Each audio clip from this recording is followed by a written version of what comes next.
Hey guys, welcome to day 2 of the Leave the Crap in 2019 live series. My name is Amanda Pearl, and today we're going to talk about mastering intense emotions. I wanted to make sure to have, I'm just going to share this and then we'll be good to go. I wanted to make sure that we talked about intense emotions because so often, if it's not like a person or a situation I should rephrase that. It's not really like maybe the person or situation that we're obsessing about, but it's like how we react to intense emotions in general, if that makes sense. So I wanted to talk about something else that like commonly can control your life, which would be intense emotions. So I'm just sharing this now, and then I will be ready. So yesterday we did a meditation, a shamanic journey. I created the shamanic journey for letting go of a certain person or pattern in your life, and we used Archangel Michael and cord cutting to do that. And these are the shamanic journeys that I take my clients on. So they're very, very powerful. Okay, perfect. And now we're good on Instagram. Hi, Instagram. Oh, I'm totally not sharing my face. Oh, hi. Okay, perfect. So let me just get that. Okay, perfect. Now we're good on Facebook and Instagram. Holla. Okay, cool.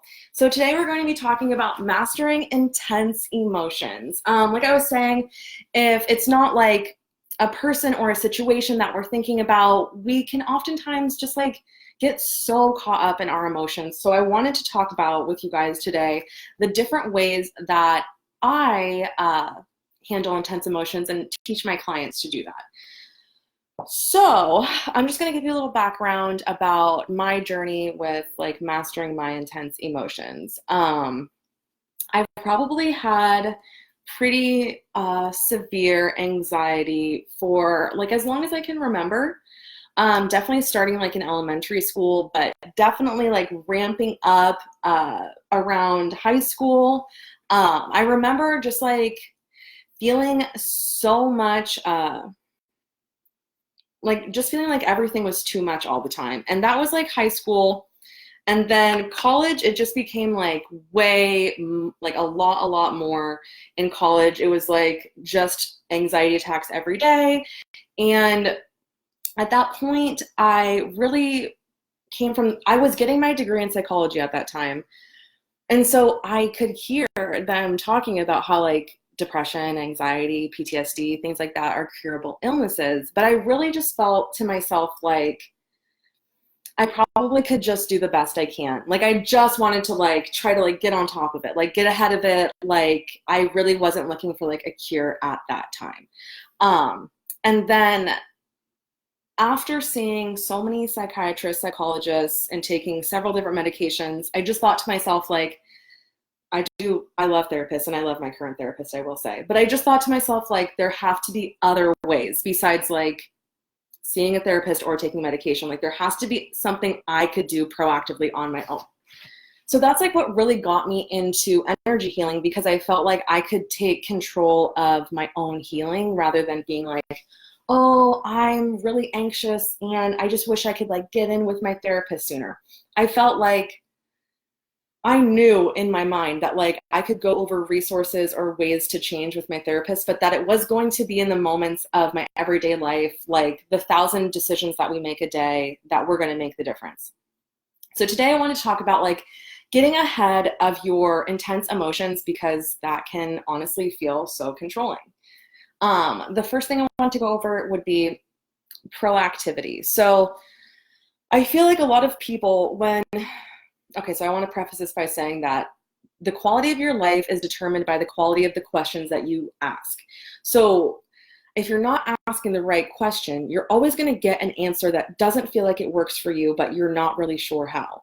So a lot of people think, how can I react to my intense emotions so that they can be de-escalated in that moment? How can I combat anxiety? What can I do when I'm having an anxiety attack? But the better question to ask yourself, would be how can I proactively get myself ready so that I'm at a baseline where an anxiety attack isn't just one step away.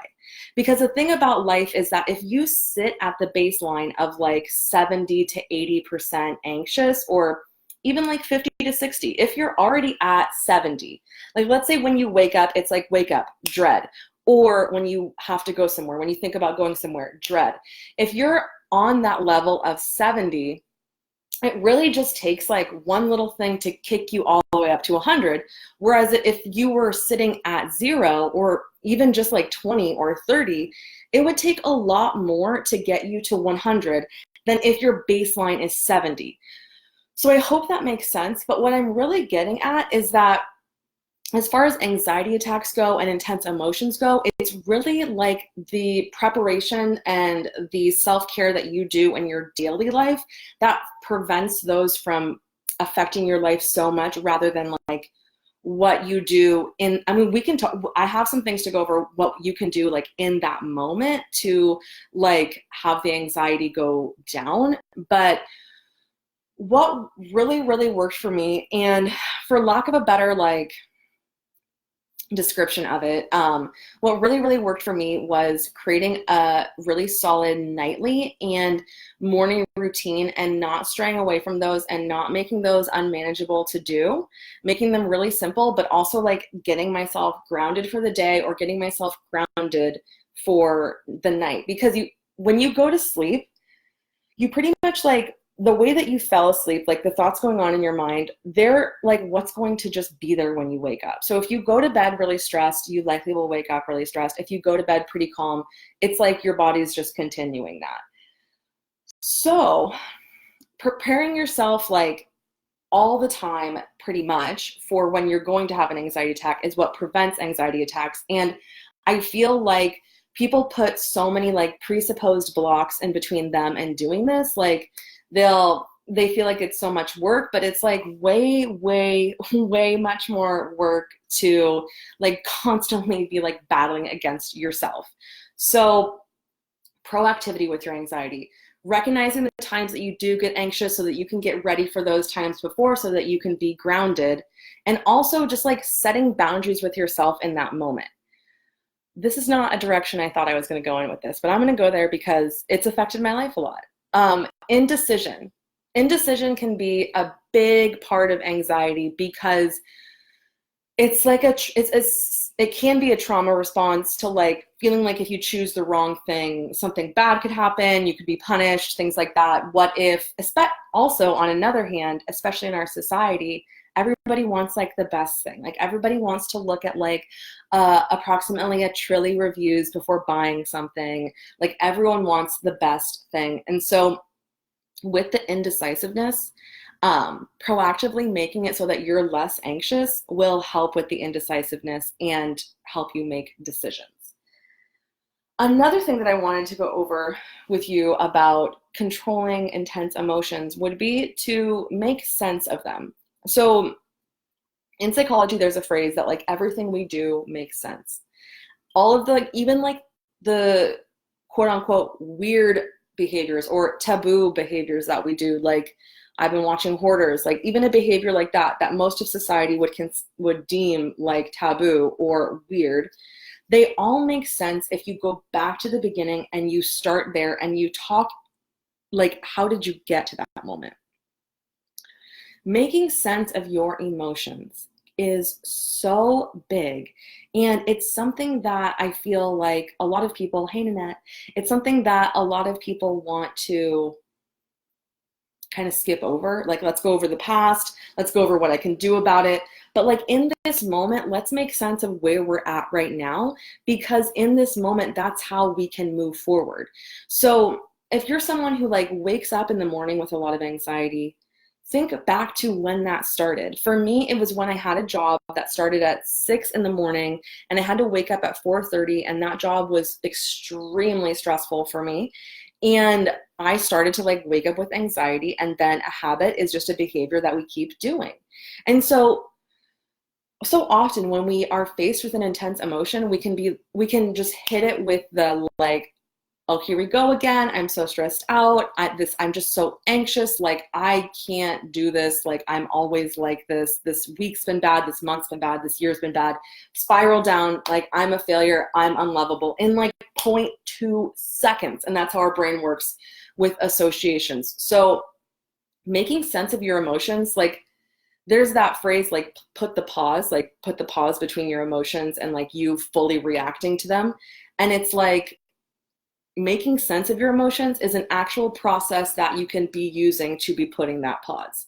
Because put the pause, yeah, you can be mindful in that moment. I feel like you would have to be like Buddha to be like mindful in every moment. But putting the pause is a way to, and explaining what's going on within yourself is a way to actually have a practice to do. Because once you realize that you're not alone, and not only are you not alone, it makes sense what you're doing, and every behavior that you've done makes sense. It's like a lot easier to be easy on yourself rather than be like, here we go again. It's 4 a.m. and I'm awake and I'm fucking crazy and I'm anxious and like, am I ever gonna like get this right? Or is it just gonna be like this forever? We can totally future cast and then like get ourselves into that place when we don't make sense of our emotions. I also wanted to say with something like anxiety and PTSD and depression, that progress is progress. So something that people don't keep in mind is that it's not really like no one experienced, like it's not like there's anyone on the planet that's never experienced anxiety. Everyone's experienced anxiety, everyone's experienced depression, whether or not it's been perpetuated in their nervous system to the point where it's a mental illness is one thing, but everyone experiences these things. So when we want to look at progress, we're not judging progress by, am I anxious ever or not? If you judge your progress by, am I anxious ever or not, you will never feel like you're making any progress at all because everyone feels stress. So progress would be like, before, when I had an anxiety attack, it would last me about 6 hours, or actually for me, it would be like all day long. So like 5 years ago when I had an anxiety attack, it would like throw off my whole day. I would pretty much give up before like 6 a.m. Now, if I have an anxiety attack, it could last maybe from 2 to 4 hours. Okay, that is a huge like sign of progress, that I got 8 to 10 hours of my life back for every single time I have an anxiety attack. And you could hear like spiritual teachers, like famous spiritual teachers talking about this, and they still do sometimes have anxiety attacks. It's just that they are less intense and less frequent. So also when you feel an intense emotion coming, it's not exactly like you're a failure. It's like you're a human. And in fact, you likely have made progress, because with anxiety, I tend to look at it like, even if it's 10% less, isn't that better? Like, isn't that easier than like that feeling? Because when that feeling comes up, it's so hard to think anything outside of it. So that's what I wanted to say about that. And then I wanted to talk about healing your own energy.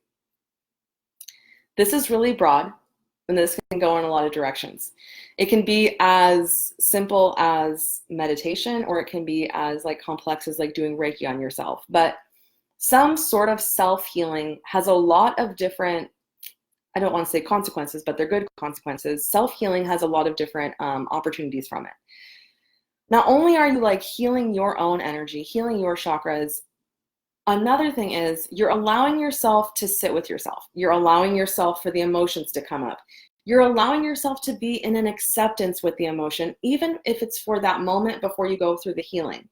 So it's like energy healing is not just like Reiki, moving the energy around. And my number one thing is combining psychology with energy healing. And that really is like the best combo for me for helping myself, combining what I know about neuropsychology and psychology and combining energy healing. Because like I said, it's really not as simple as just like moving that energy. It's so much more than that. And it's a opportunity to become intimate with yourself in a way that maybe you never have. And it's also an opportunity to feel in control of your healing.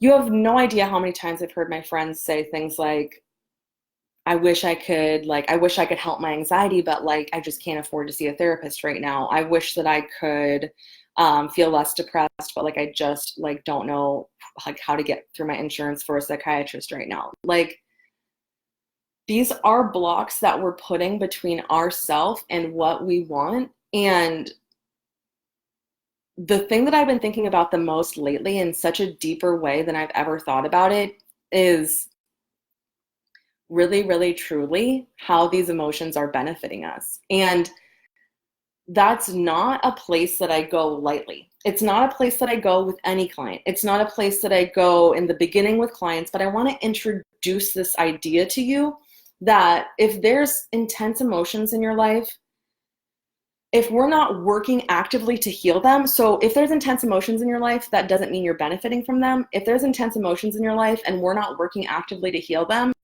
where's that disconnect? So often, anxiety, depression, PTSD can become such a habit. Like, we've been doing it for so many years that, or feeling it, experiencing it in our nervous system, that it's almost like it's uncomfortable not to have it. But at the same time, how are we benefiting from staying in this place? Because the most anxious version of you has the least amount of accountability to your own self. We're not even going to go into like the anxious version of you doesn't have to do anything, yada, yada, yada. That's obvious. We're talking about accountability to yourself when you're at your worst and you're like not doing anything to get yourself out of that. There is a benefit in it that you're experiencing, because I promise you, if there were no benefits, yeah, you'd have bad days. Nobody's saying that you wouldn't be depressed. Nobody's saying you wouldn't be anxious. Nobody's saying that you wouldn't have PTSD. What I'm saying is that if there were no benefits whatsoever, you'd have to work towards fixing it because it would be unbearable. But I think that it's a combination of our habits and a routine, change, familiarity, feeling like it goes back truly to asking those questions. Feeling like, what do I need to do to get to where I want to be, instead of who do I need to be to get where I want to be? And that is honestly a really complex thing to look at. And so if you can get to the point where you're not saying to yourself, what do I need to do to be less anxious, and saying who I need to be less anxious, that's a huge, powerful shift. You cannot like not celebrate that shift, because once you get that deep with yourself, you can really be honest with yourself. And that's like really honestly what I do with my clients. I tell my clients, I'm not your cheerleader. I am this catalyst for your growth. Like, let's look at the past only as long as we need to, but then heal in the present for the future. Like, that's what it is. So I love you guys. I'll be back tomorrow at 3 p.m. Pacific time. And tomorrow I'm actually going to go over a self-healing meditation for you guys to learn how to heal yourselves. So if you want the recording for this, if you're just catching the tail end of it, sign up with the link in my bio. I love you guys, and I'll see you soon.